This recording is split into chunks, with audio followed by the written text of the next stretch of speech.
but Hey. Hi, friends. Welcome back to my channel. My name is Ashley Aireonna, here with the wonderful Tom Jensen. How you doing, Tom? Doing well, Ashley. How are you? Good. For anyone who doesn't know, who's watching, I'm coming to you live from Arizona. The NFL owners meetings are here in Phoenix today, so that's very exciting. As you can tell by how red I am, which I was telling Tom before, I didn't realize that I was so red. It's been really hot down here. But it's been exciting to have actual news to talk about. Yeah. Have you been to Arizona, Tom? Yeah, a couple times. Phoenix and Grand Canyon and Tucson. I love it. So I'm in Scottsdale, which I've never been to Scottsdale before. I've stayed in Phoenix when I've came for them to play, because they usually play the games in Glendale. Right. And Glendale sucks. No offense to Glendale. But so usually we stay in Phoenix because it's closer to the stadium. But I'd never been to Scottsdale, so it was exciting to be here. Went to Sedona the other day and hiked all around some of the Nice. That's beautiful. Beautiful, and probably why I'm so red. But yeah, lots of breaking news today. Kyle Shanahan and Jed York talked. Yesterday, John Lynch talked. It was really exciting to be able to be there. And then tonight, there's the NFL cocktail party owners meetings, which I had the pleasure of going to last year. And it was really cool to kind of get to see people out of their traditional, very formal environment, much more relaxed. Yeah, just being people. It's kind of cool. But I guess we should. Now, John Lynch talked yesterday, so should we talk about? Let's start with John. Okay.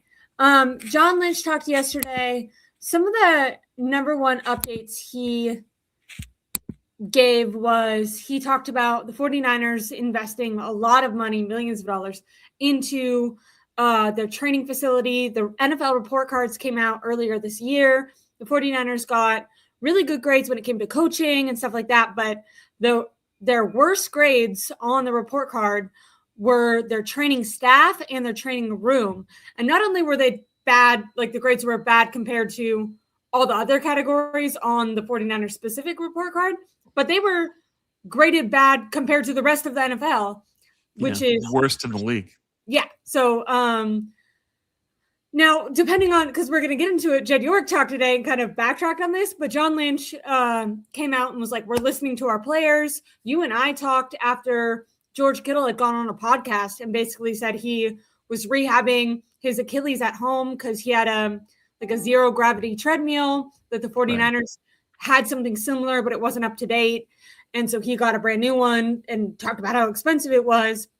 And you and I were kind of like, one, good for George Kittle that he can do that. But two, the 49ers should have that in their facility because George Kittle has made millions of dollars. If you're talking about, a rookie 7th round pick that gets injured, he might not be able to go buy the $50,000. Yeah, that's his salary. He can't do it.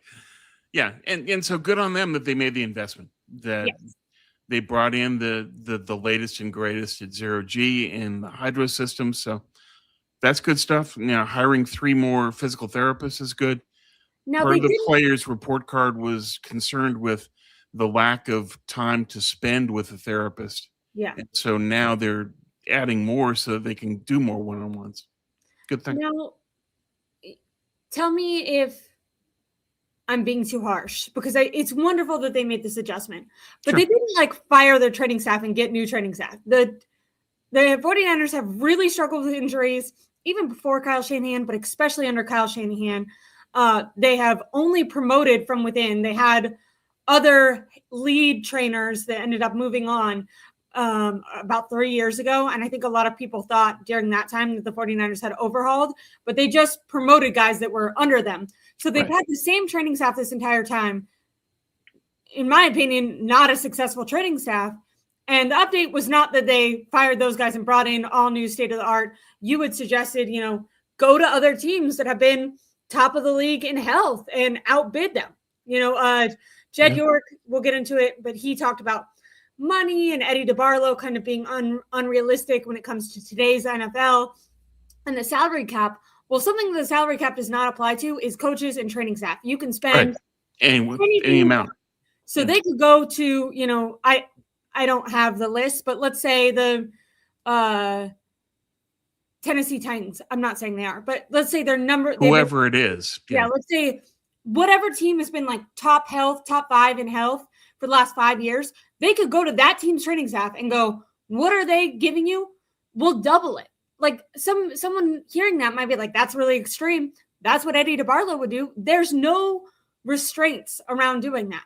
Or go to, you know, well, just outbid. You know, you don't need to double it, but you just need to. The primary thing is they need to have a best practices survey of the league and say who does what and who succeeds with it, and then hire people off that staff that have that knowledge, and then apply that knowledge to Santa Clara. That's the process that needs to take place. Unfortunately, they've had essentially the same people in place. They need to replace them. They need to have new people that know what they're doing. You know, these guys, the track record just isn't there. Yeah. Sorry, guys, but you got to earn your way in the NFL. Yeah. So, like I said, I give them props for, I guess, doing something, but I mean, and not even something. They're investing a ton of money. That's great. There's going to have, you know, hopefully more people. Therefore, the players feel comfortable actually going there and getting the attention that they deserve and need. But a little bit of me was like, if you're going to put all this money into revamping your training facility, your training staff, why don't you take the extra step to, you know, bring in new faces? Whether or not they really think it's because of them, whatever's going on now isn't working. You're going to spend millions of dollars updating it.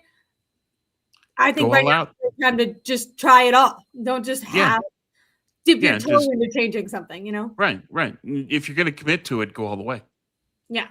Get the people that do it right. So additionally, updates aside from the training facility, John Lynch was asked about the substation theory. He said that they had an independent scientist that came through, did a bunch of tests, and said, you know, it's all good. I don't know if this is like getting into conspiracy theory of it, but some pushback that some of the media members, Eric Branch, kind of made a joke while we were all standing there and was like, this guy exists, right? Because what a lot of the media members were doing was saying, okay, like, what is this guy's name? What is his research? Like, what did he test? So we can look at the data. Did you get one scientist or did you get a group of scientists to all compare? Because as we've seen just from looking online, and these aren't people that like specialize in EMFs, but I've seen like NFL football doctors who have been like, this is a, you know, a completely BS theory. It's a nothing burger. And I've seen people who think it is something. So to me, just hiring one guy, like, once again, we're talking about $1 billion organization. I went to, you know, I played college athletics. There's no reason, in my opinion, the 49ers, no, there is a reason, and you'll say what it is, but why the 49ers wouldn't hire a group of 10, you know, go look at the top experts in this field and hire all of them and go do detailed analysis, give me your unbiased data, and then we'll parse through it. But I think, Tom, what would you say is a reason why maybe they got one reporter that said it's no problem and they decided to go, that's good? Class action lawsuits. Yeah. Everything is about avoiding a class action lawsuit. So they invent this person, you know, in theory, it's someone with 45 years experience in the field. Okay. Name him, name his employer, and show us the report. Yeah. And I think what needs to happen here is, unless the Niners provide that information, the NFLPA needs to hire that group of 10 people who then study it and have a very thorough examination of the facility. You need somebody that's willing to be transparent. I mean, the Niners saying, well, we hired a scientist and he said everything that we wanted him to say, and we're not going to tell you who he is, and we're not going to let you talk to him. Yeah. That doesn't build any confidence at all. So, you know, I would be hopeful that the NFLPA is monitoring this and they pressure the Niners to either release the report in the name of the guy, or we will hire people to do it instead. Yeah. And we will have that report made public and everything will be transparent, because this doesn't end the whole controversy by the Niners doing this. They could have if they had named the scientist and provided the report. That's all they need to do. That they didn't is curious. I don't know why they did that. Concerning. It's so interesting. I think the idea is they don't want to even bring up the possibility that something could be wrong, which is why they're. But from a conspiratorial standpoint, it actually just makes them look more suspicious that they're not going after and disproving it. If they're so confident that it is nothing, you would go, here's all the fine. Like, this is why we think this is laughable. And the weird thing is, I bet that they could find tons of scientists that would say it's laughable, because EMFs are not just a thing that would be affecting the 49ers. Like, these substations are all around the world, and 5G network is on your phone. Like, there are, I don't know. I just think it doesn't make sense for what they've done. Is that if you want to put this to bed, there's an easy way to do it. You name the scientist, you provide the report. Yeah. And if they don't, then I think the players need to push the NFLPA to do an independent study on their own. Tom, I think that's an excellent idea. And I would go as far, I don't know if they would do this, but if the NFLPA is really supposed to be all about the players, I might do it anyways. Yeah. Like, your scientist said this. Okay, we're going to go get our independent scientists, multiple, and we're going to have them do our own studies, because it's important to us that we can ease the players' minds and that we know that we're doing everything possible to keep them healthy and that we're not putting them in any extra danger. Or if we are, then we can do research and studies onto how to negate that. Or, like, should we move where the practice, like, there could be practical solutions taken. And the NFLPA might be the one that wants to, that should push to do it, because they're not moving from a standpoint of, if we find out there's something wrong, we're going to get sued. They're solely, like, they don't have the incentive for it to be good or bad. No, their incentive is just to protect their players. We want to make sure our players are safe. Yeah. So I think I hope that someone in the organization or in the player side, I don't know who the Niners player rep is, but I would hope that person contacts the NFLPA and says, push the Niners to provide the scientists in the report, or do it on your own. Yeah. Because I don't think John and then Jed York later on, their comments put the players at ease any more than they were 10 minutes ago. It would have if you provide the scientists in the report, but otherwise it's flimsy. Yeah. And by the way, this is coming from someone who's open to it not being a problem. Yeah. I just find it to see that, like, and I think this comment is great, so I wanted to bring it up. I want to see the study. If it were true, they'd be publishing it worldwide. I agree with you. Exactly. More than the 49ers. It would, like, go in journalistic articles. Like, this would be added to the literature on 5G networks.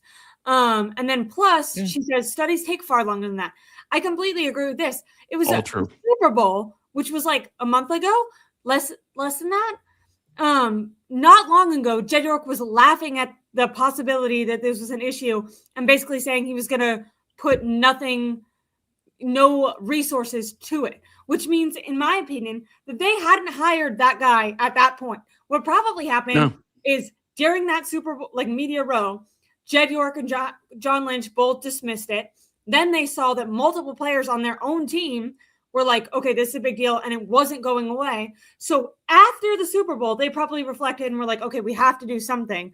If the scientist guy is real, then they might have gone, okay, we have to do something to try to disprove this and get the NFLPA off our back, which means whatever this study that this guy did, he maybe completed it in 3 weeks, 2 weeks. Like, what? Yeah.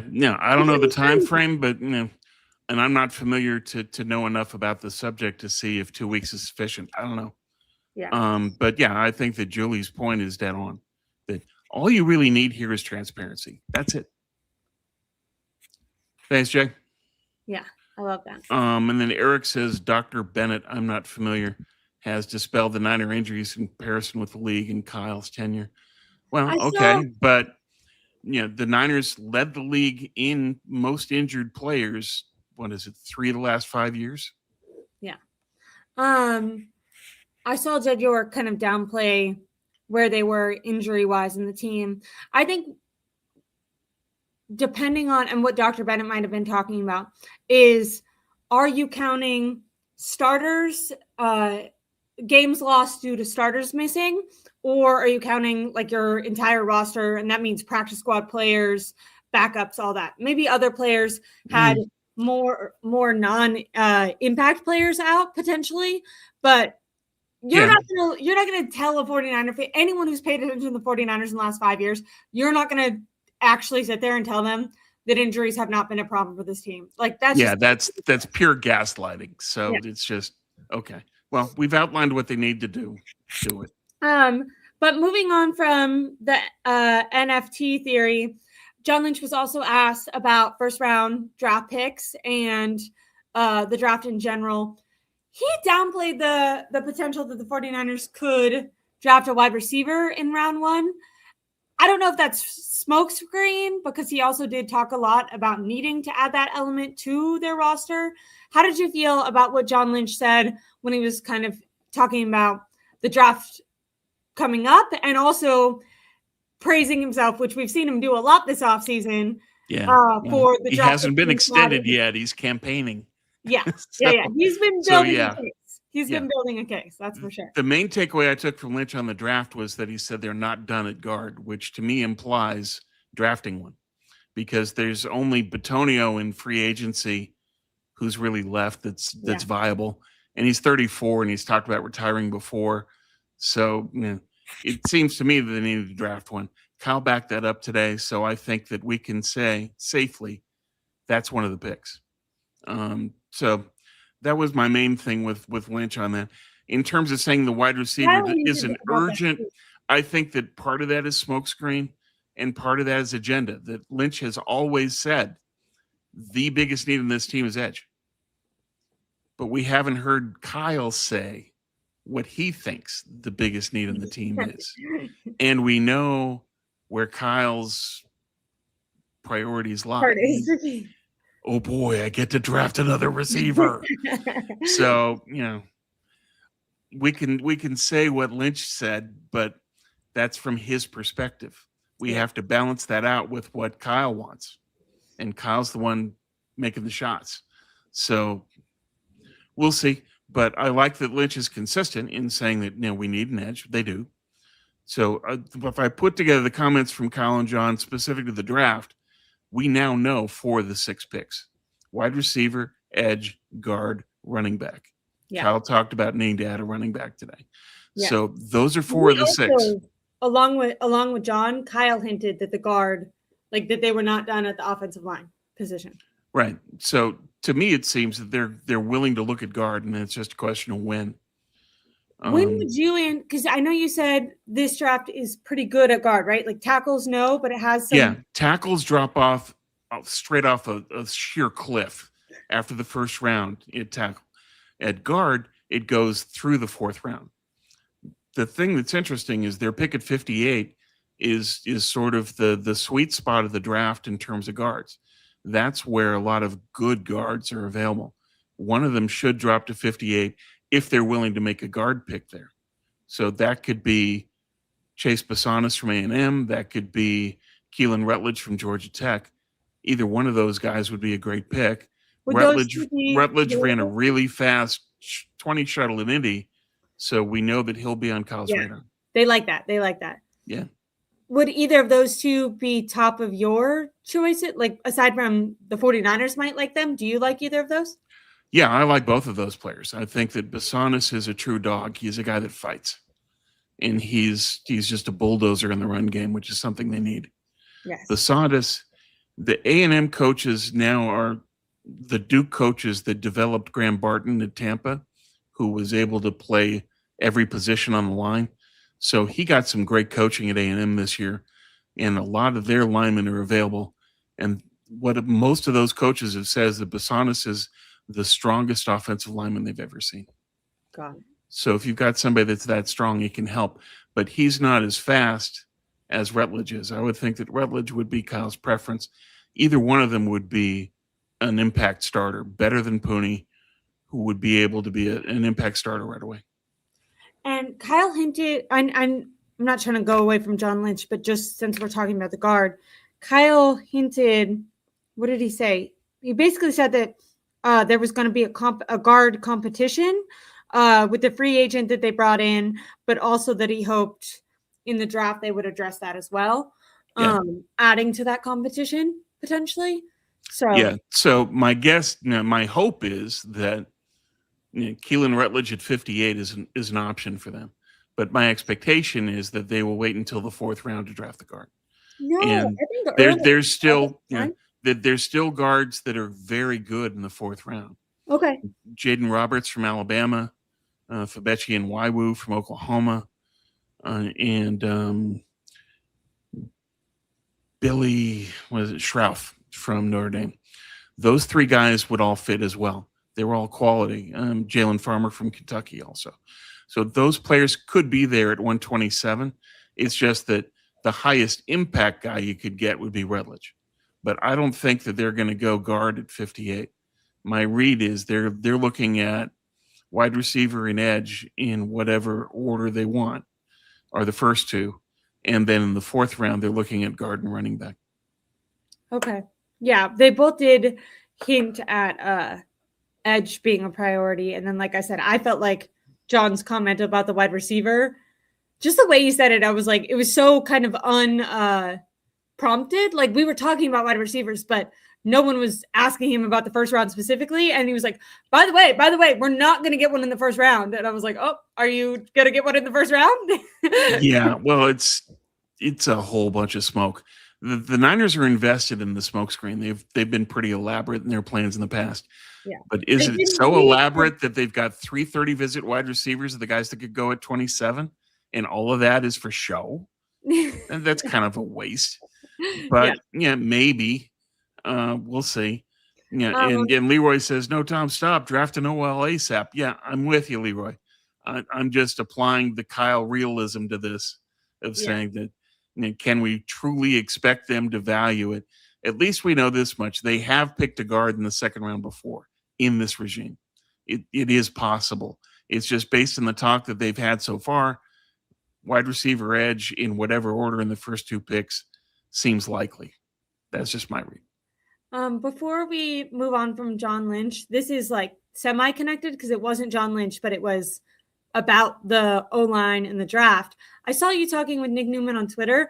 There's some mock drafts that have a tackle mocked the 49ers. Caleb Lomu from Utah. And as I've said before with you, they didn't even send a scout to BYU, Utah. Got it. So, that's what they think of Caleb Lomu. Yeah, happening. I think you said it was bad. No, it's just if they draft a tackle, and I don't think they will, and John makes it sound like a Trent deal is imminent.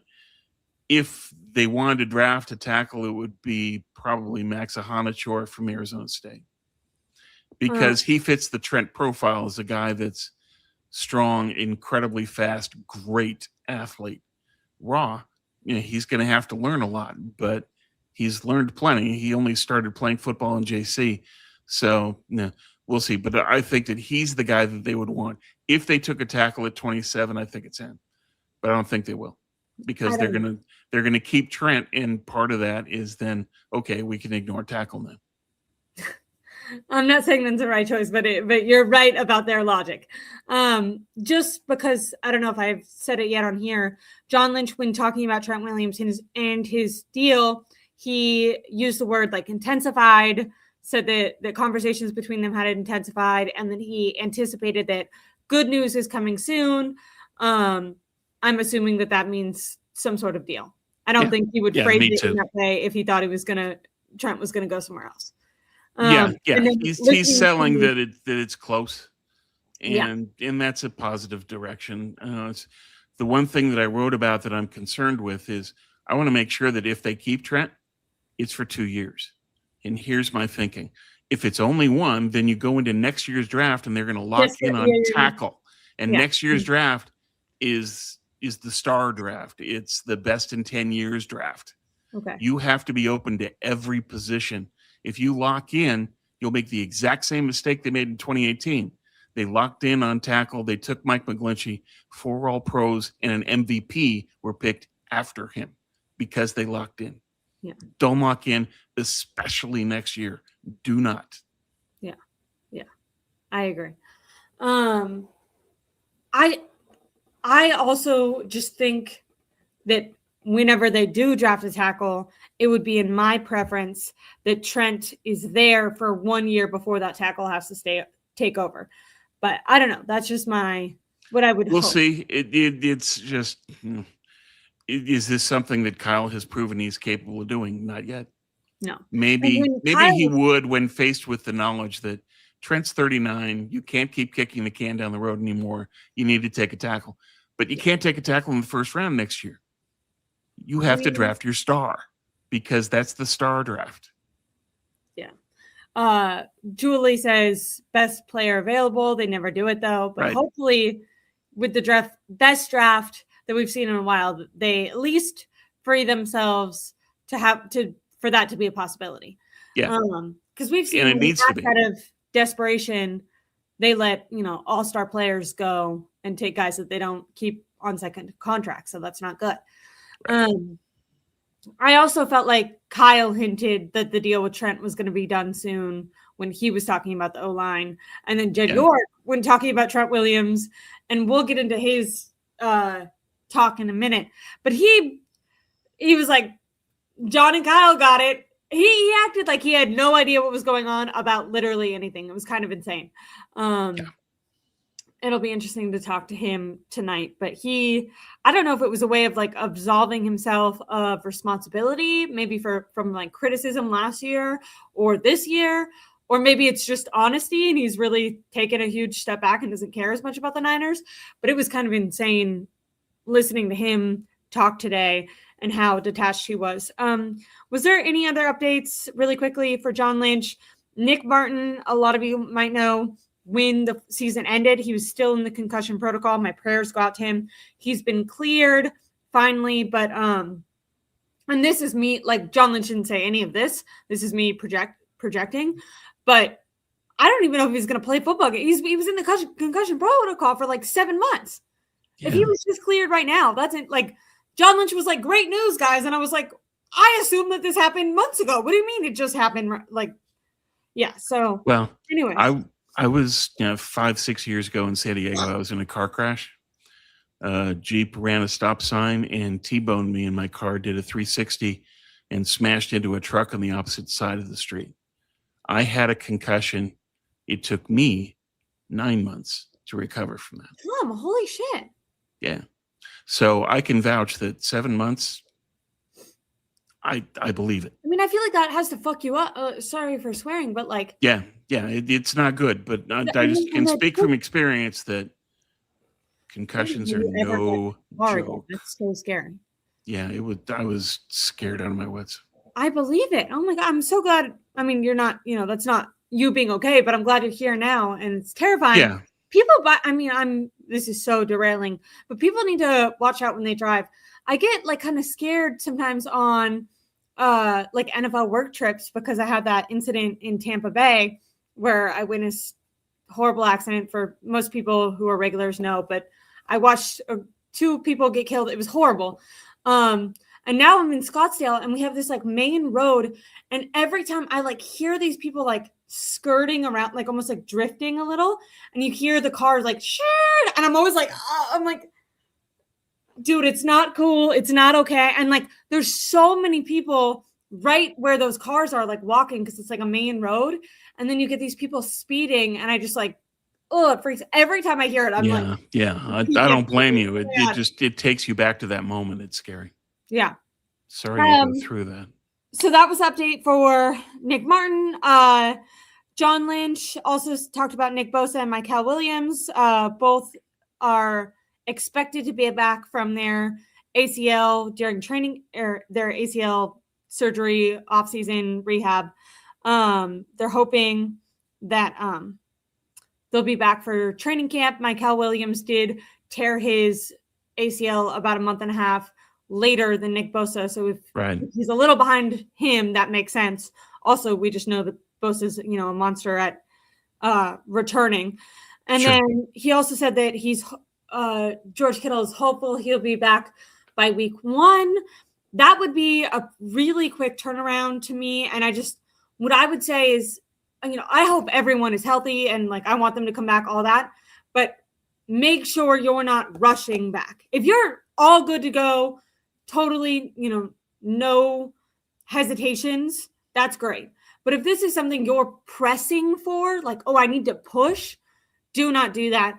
I would also anticipate, and this is, like I said, pure speculation, that George Kittle is not back week 1, mostly Probably because not.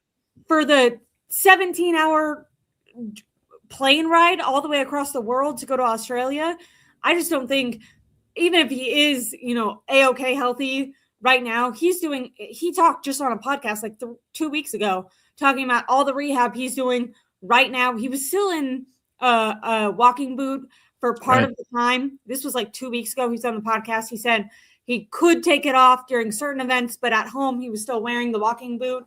Earlier this week, we saw him post golfing without the walking boot. But like I said, it was only a couple weeks ago that he was discussing it was still temporary on off. He hadn't been fully cleared from the walking boot. So, training camp is not too far away. I just, to me, do not press. That's how, especially these older players that already have wear and tear on their body, then you're trying to rehab and recover from an injury. Take your full amount. We saw what happened with Dre Greenlaw, right? They just got Dre Greenlaw back. And he was pressing to come back and basically was, non-existent for Denver last year due to that, not just letting himself take the full time off. The 49ers really value guys that try to push the limits. With Fred Warner last, during the playoffs and everything, it was oh, he's going to make this miraculous turnaround. It's why do we want him to do that? Just protect your body and come back, and that way you can be hopefully the player, or close to the player you used to be, rather than going out there on one leg and potentially injuring, you tear the other Achilles because you're favoring it, or you re-injure the one that you just spent 6 months recovering. To me, it would be ridiculous to try to get him back for week 1. I think on the podcast, he said Dr. Elatros, who is the one that did his surgery, he's also the guy that did Bosa's ACL surgeries. He's a big NFL doctor. I've heard his name before. Yeah. He told George Kittle he's going to play a lot of football this year. Now, he will, but that doesn't mean week 1. He's going to play every single game, but it might mean hey, you might be back a little bit before midway through the season, which is a lot of football coming off a Achilles. But yeah, so just show some caution and show some self-awareness. The Niners have a culture of come back as soon as you possibly can, and then a history of those players getting re-injured. So pay no attention to that. I don't care what the culture says. You don't have to prove your toughness to anyone. You're a Hall of Famer. Come back on your timeline when you know you can trust it and you don't have to think about it. And then you can get into playing shape and, start week 6, week 8, somewhere in there. And then just, up ramp to where you need to be to get into playing shape and then play the rest of the year. It's just common sense. And especially at this age, that you shouldn't be pushing it that hard when you're into your 30s now. It's just, there's no reason to do that.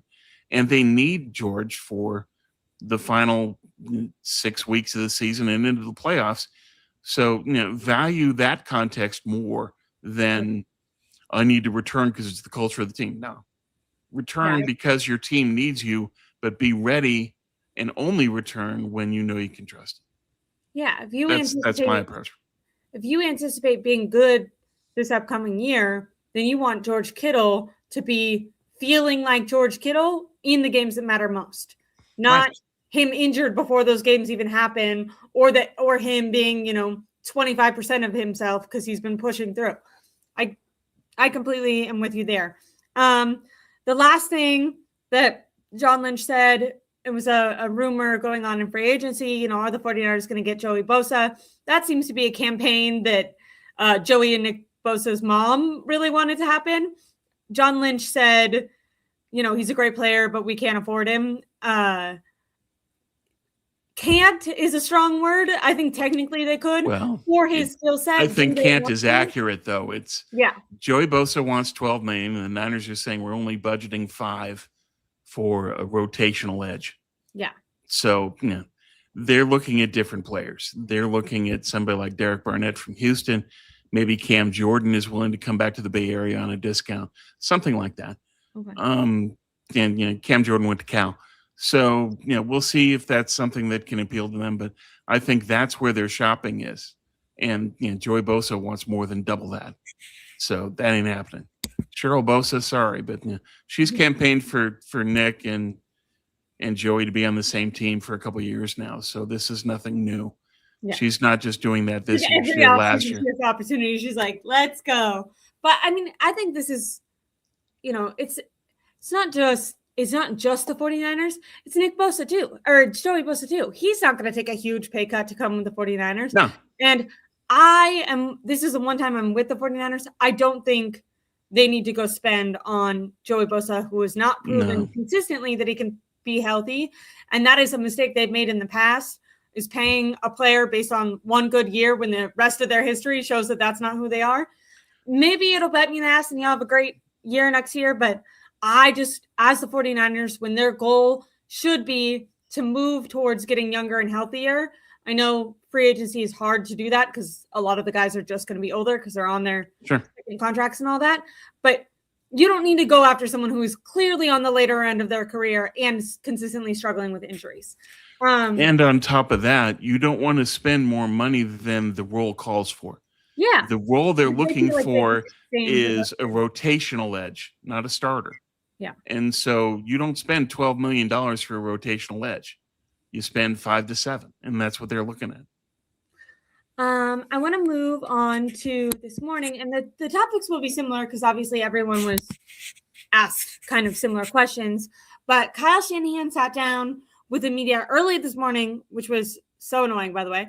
As someone who doesn't always wake up really early, it was like 7:45, which was insane. But normally, the funny thing is normally he does it the morning after the cocktail party. And if you guys are just joining, the cocktail party, which I'll be going to, is tonight. And normally he does it the morning after, and he just looks horrible and like hungover. Not to be rude to him, but he just looks like someone who has been awake or not slept well and drank and all that. Last year, it looked like he just got out of bed. Yeah, and those photos of him really went viral. It was like pictures of him. Yeah, they weren't flattering. But today, he looked good. He looked fresh. He looked fine. And he was in great spirits, too. I wrote down that he was, like, comfortable. He seemed at peace and calm. Yeah. Answering questions. I feel like comfortable is maybe the right word because, like, we've seen him before, and maybe it's just, it's the off season. It's not like after a game that he's lost, but we've seen him where he can be very defensive. He can shut down, be short or snippy or shut down questions, just worried.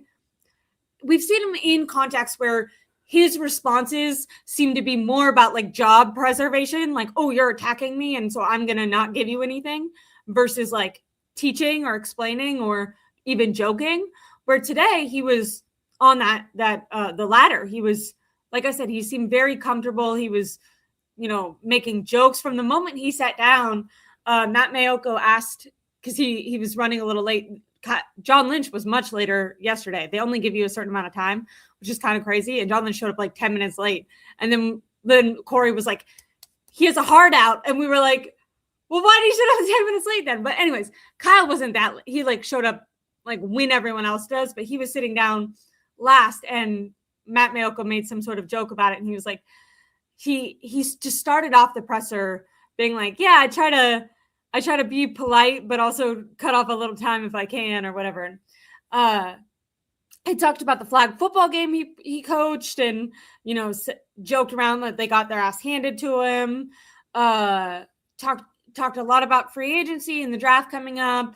Talked about his coaching career and that he wants to stay with the 49ers and stay coaching, which is something we can get more into when we talk about Jed York and what he talked about when he was asked about the coaching and coach and GM, to be clear. But yeah, his overall demeanor was, like I said, comfortable, non-defensive. He gave good answers. It was nice.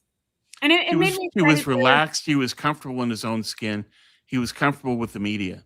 Normally, he's not. Normally, he's a little bit pensive or a little bit anxious. And today, he was totally relaxed, which was a good thing to see. It's just Kyle in that mode is for everybody, including Kyle. Yeah. Can I tell you, this is like off topic, but I have this little bit of me that's like nervous for the cocktail party tonight because I feel like it's kind of been built up amongst me and some of my people that I'm here with, that I did a really good job at the cocktail party last There you go. year, which is great. But my strategy was one, to like not buy into the BS and like try to cut the shit and like talk to just them be a person. Yeah. real. Yes. And then B, it was to like getting in by talking to the coach or the players' wives, because it was this cocktail party, but like there's still a lot of obviously like networking and stuff going on. So a lot of the guys are schmoozing, and then there's just like this woman who's all dressed up silently. Yeah, and she's just standing there. Yeah, it's tough for her. Yeah. So I feel like I did a good job by kind of like, I'd be like, oh, hi, like addressing the, wife or whatever, asking about their, how did you guys meet? How do you feel? Do you have kids? Like all that. And I've randomly like put this pressure on myself where I'm like, well, I've already asked the like typical like first time you met questions. And I'm like, I don't know what do I now what? Yeah, I'm like nervous because just be you. Just be you. Yeah, I'm just gonna be you're a kind and empathetic person. People will respond to that vibe. I hope you just have to be you. Yeah, I hope so. And I do think I believe that, but it's so funny. Yeah, just how those things can kind of like build, like it's just in the back of my mind a little bit been like, yeah, there's some anxiety there for you of just almost performance anxiety of how do I deal with this crowd, but you'll be fine. You just be true to you and they will accept and embrace you. Yeah. So Kyle was asked, I thought one of the more interesting things that he talked about was he got a lot of praise from Eric Branch, Tracy, I forget her last name, but some of the media people about his performance during the Super Bowl on TV, and then obviously coaching the flag football and stuff. And Matt Mayoka might have posed the question, but basically was like, do you see yourself coaching for much longer? They let him know that he is going to, if he finishes off this year, he'll have coached the 49ers, be the longest tenured head coach over Bill Walsh. It was funny. He was, who did he ask? He was like, oh, I thought Mariucci had it longer than me. And no, Kyle. They were like audibly laughed. They were like, that's incorrect. But Kyle very assertively, was like, I had so much fun doing these little things. If I were to do it again, he talked about the TV thing. He said, there was more, like, I felt like I could have, it's interesting, right? Like people self-assessing themselves, just like I just was. He was like, I actually felt like I had better things to say, more information to give. But in the back of my mind, I'm thinking, I still have to coach. And so I don't want to give up when they're asking, oh, what are they doing in this scheme or whatever? Like, I don't want to give too much insight because I'm giving something away.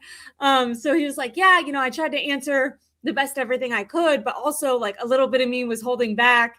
He did a great job though. He was insightful. It's just that it shows his knowledge depth that he still held back and provided a lot of stuff you haven't heard anyone else say.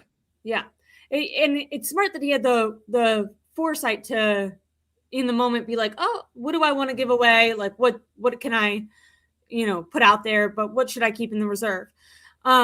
He said, had so much fun doing the flag football event, talked about how they got their ass handed to them. Just, they were not at all prepared for that style of game. Said that he put on the film like 24 hours before they were going to play the game and immediately was like, oh, we're going to get our ass handed to us. This is not what the NFL, like, these are two totally different sports.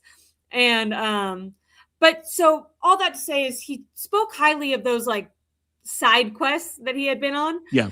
But then said, I'm an NFL football coach. I love being a coach. I am a coach to my core. I love coaching the 49ers. I want to be here. and I want to be coaching, kind of saying, here with the 49ers and or coaching in the NFL as long as possible. He mentioned his family and, made a little joke that if he wasn't a head coach, they'd get sick of him and tell him to go find something that occupied more of his time. But yeah, I mean, he just seemed very sure that, because I feel like when you talk about like the Rams and Sean McVay, he can be very wishy-washy season to season. Like, do I want to go take $100 million from Fox to go do that? I'm not saying that Kyle couldn't get those opportunities if he wanted to. I don't know. But yeah, I don't think he does, though. He's a lifer as a coach, and that's fine. Yeah. And good for him that he's found his passion locked in. And so, okay, he's here long term. Do you want to talk about what he said when it came to Brandon Ayuk?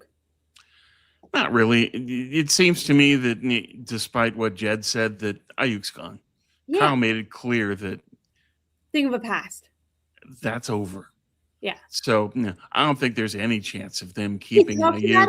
And Brandon doesn't want that anyway. He just wants to be let go and then go to Washington. Yeah. So it's just it's when. Really, it's nothing more than that. But yeah, it's played out. He's gone. The quote, someone said, when do you think things will wrap up with Brandon Ayuk? And Kyle's quote was, I don't have a date for it, but eventually it'll resolve itself. Hopefully we can get something for it. Got to do what's right for the 49ers, for the organization first, of course, not trying to hook up another team early, but, all best of luck to Brandon Ayuk. I'm not sure, but it'll resolve itself hopefully soon. Which to me is, he probably literally doesn't know. Like, this is probably not a decision he's making, but he's showing this guy is not in my plans, and this is like procedural stuff that I'm not even thinking about. Like, this is a past person. Yeah, this is not something that has anything to do with my team. Yeah. He's done. Yeah. And so I would just sweep what Jed had to say away and say, that's no. Brandon's gone. Yeah, Jed York. And both sides want that. It's just that the Niners want to control when. Yeah. He was asked about Renardo Green. There was that semi-viral clip on Twitter that happened where Kyle Shanahan was, screaming at Renardo Green, ended up benching him for a play. I think the guy that they put in gave up a touchdown after Renardo Green had given up a catch. So it didn't make Kyle look the best. And then immediately Green went back out. Who knows if this is, true or not? It doesn't seem like he would need to lie. But Kyle had high praise for Renardo Green. He said he's hard on him because he thinks he can be better.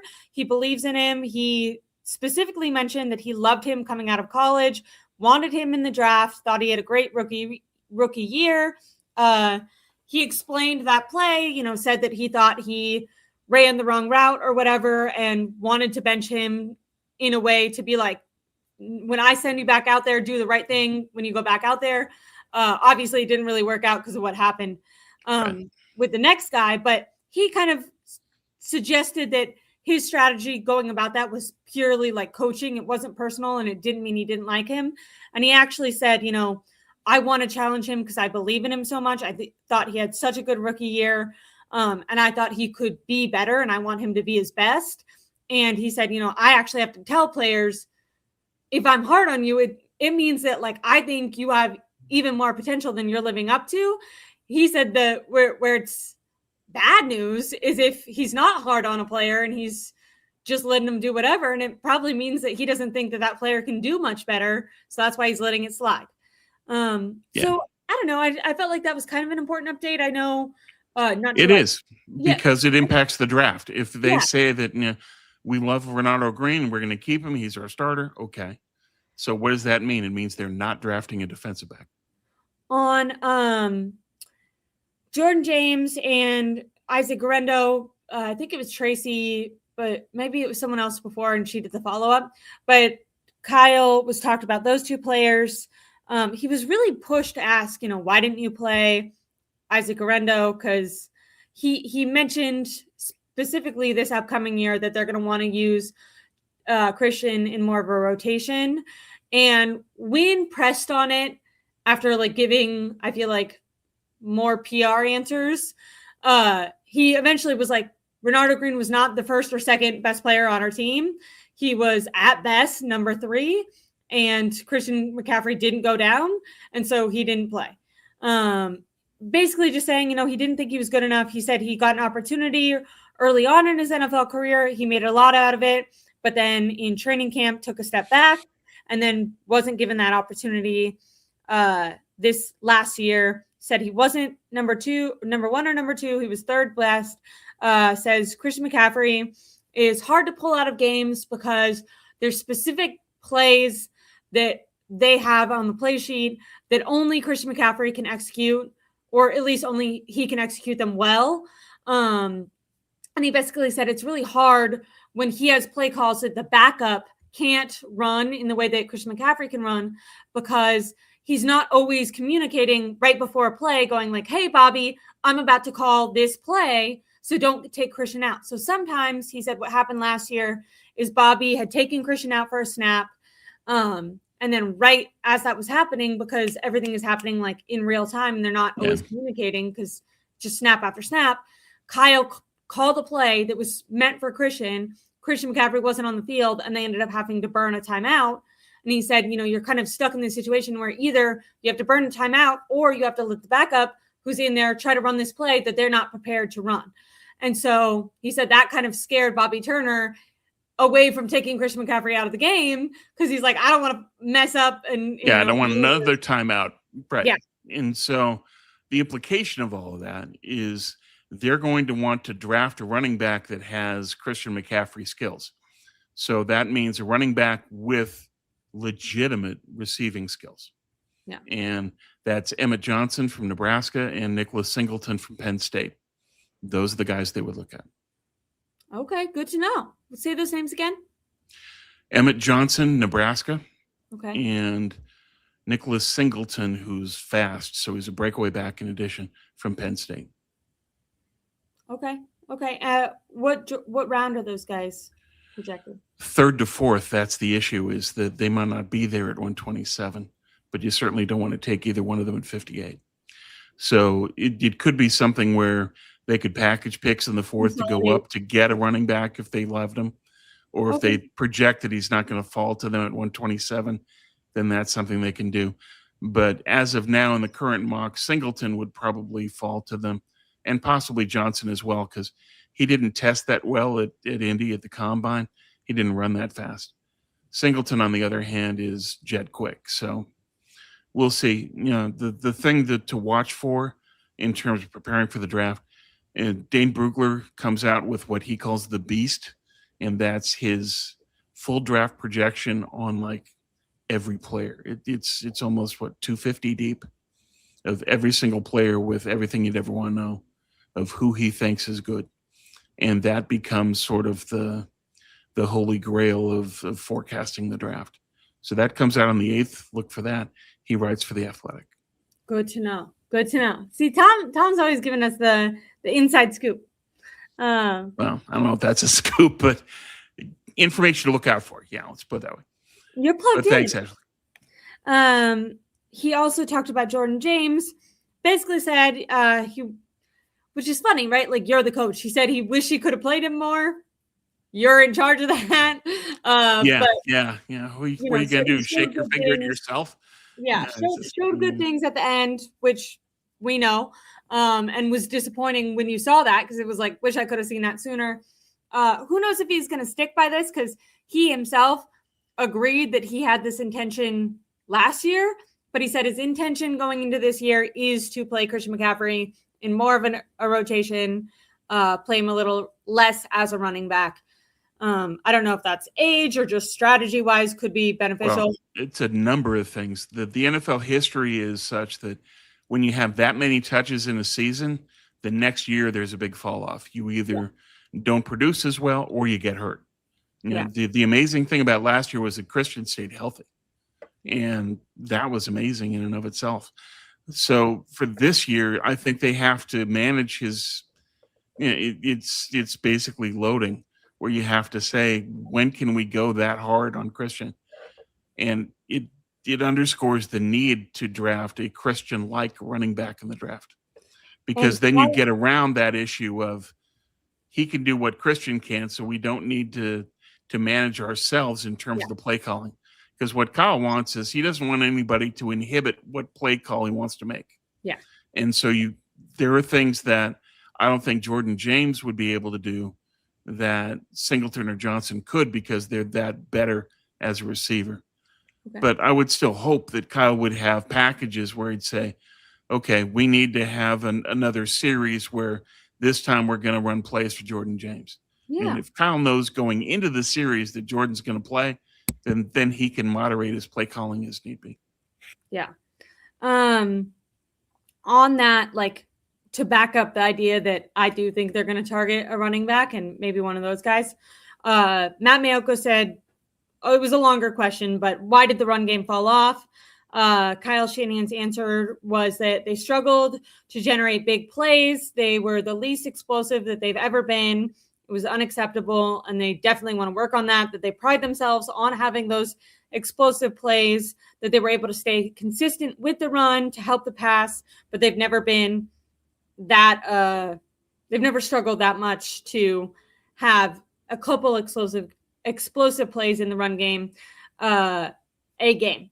He attributed that to, he said, scheme, runs from the back, not blocking on the perimeter, how to improve. He said schematic stuff as far as coaching, and then most of it is to add in personnel. He said that's what they tried to do in free agency.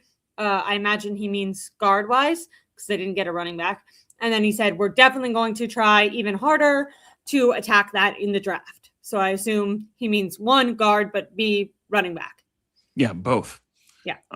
What their yardage suffered from, in my opinion, was age. That you've got Trent getting up there, CMC getting up there. Both of them fell off this year. They didn't step slower. And that impacts things beyond just blocking on the perimeter by the receivers, etc. It was, Christian slower, Trent slower. And then what happened? They turned around the yards per carry once Kittle returned, because he's one of their best blockers. You had Kittle, now their yards per carry went way up. It's not that the breakaways happened. CMC didn't have many. It's that Kittle, in addition to working alongside Trent, opened some holes. And I'm hopeful, looking at left guard and saying, if we want to maintain our ability to run, we have to get better at left guard. I agree. I wasn't reading the comments, but I see that some people were talking about, hopefully everyone is being kind and considerate in the comments. We're all allowed to disagree. Someone said I'm really sunburned. I know. I have really dry skin right here. It's just hot. But I hope that everyone is being respectful, especially to Papa J, who has been a regular on this channel basically since Tom and I have started. So you got to be nice to Papa J. Appreciate you, Papa J. Yeah, I think it was something with Ramley, who I think is a Rams fan.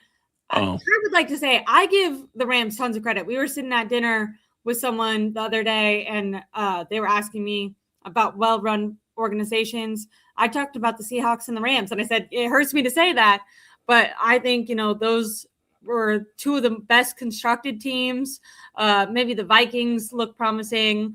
But all that to say is I give other teams their credit. You're allowed to, you don't have to just praise the 49ers here, but try not to attack other people. You guys can all joke, but be adults in the comments is all I was saying. Anyways, I didn't mean to cut you off to see that, Tom. No worries. Yeah, just kindness first. Ashley and I are about kindness and empathy. That's who we are, and that's what we'd like to see in the chat too. Exactly. Okay, like I said, I have a heart out. There's probably going to be stuff we don't get to, but Tom and I will go live again. Okay, well, let's get to Jed before we go. 5 minutes on Jed, and then I got to knock it out. My number one takeaway on Jed was, what the hell? This guy is completely checked out. He opened it up by saying he was watching some interview on the flight he was doing something with Leeds, and he was coming on the flight here to Arizona, and he was watching an interview and was like, why is Kyle talking so much about Christian Kirk? And then in that moment on his way here, meaning like within the last 2 days, he figured out right then that the 49ers had signed Christian Kirk. He made a lot of other comments that just sounded either like he was trying to purposely evade any responsibility by pretending to be checked out, or, which might be more frightening, I don't know which one is worse, or he's literally that checked out, which is also bad. But tell me what your takeaway was.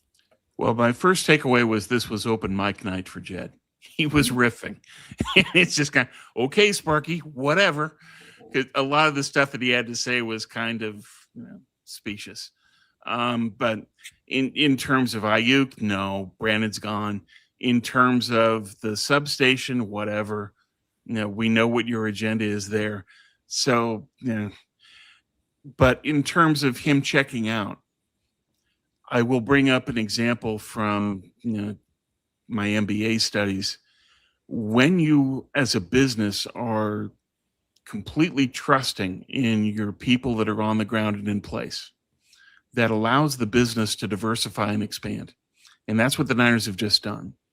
So what Jed wants is to let go and trust in Kyle and John. That's what a business does as it evolves and grows and expands.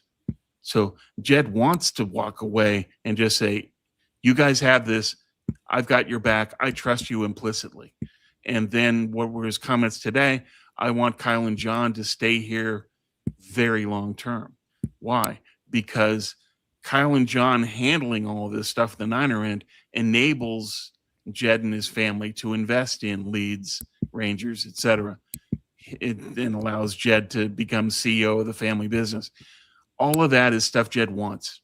So you can say Jed didn't even know Christian Kirk. My God, it's because he trusts Kyle and John so much now that he knows he doesn't need to pay attention to every detail. It's what he wants.